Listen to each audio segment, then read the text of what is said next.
Thank you, Madam President. I certainly agree with Senator Krueger that she has an impressive resume, Dr. Bassett, and that she is certainly seems qualified. But this job is to be the Chief Public Health Officer of New York State. Public health should be something that's not politicized. And unfortunately, what we've seen is her taking some very political stances on what should be a public health issue. It has already been mentioned about her support for injection sites and the decriminalization of all illicit drugs. New York State has been suffering with a crisis of overdoses. People are dying literally every day. And we have a public health official that believes that we should be decriminalizing the very drugs that people have succumbed to. That's concerning for me.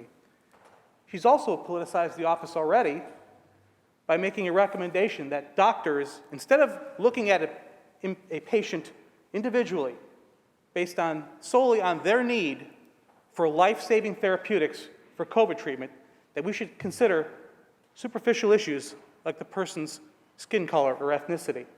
And while those are certainly factors from an epidemiological standpoint, at the end of the day, doctors are supposed to deliver life-saving medication to the people that need it most, and not based on superficial determinations.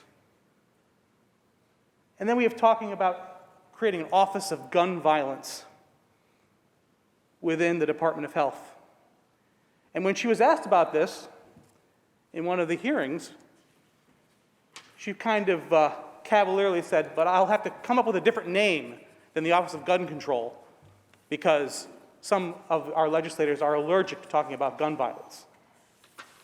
Not only was that a divisive comment to the people that are supposed to be voting on her nomination, it's quite frankly pretty untrue. We all would like to talk about gun violence. Where we differ is what causes the gun violence.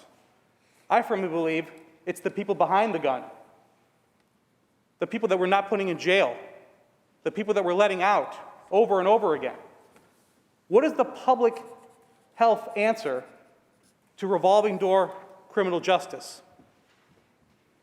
I suggest that this is not a public health issue, but it is a poor policy issue that has been spread like a disease by this body. So I would ask Dr. Bassett to set aside the politics, her far-left background, and instead focus on the very important job of protecting the health and welfare of New Yorkers, which, by the way, has been cratered in the last 2 years in this pandemic, and also with very bad policies that have come out of Albany. So I'll be voting no, but still being hopeful that she can turn that ship around. Thank you.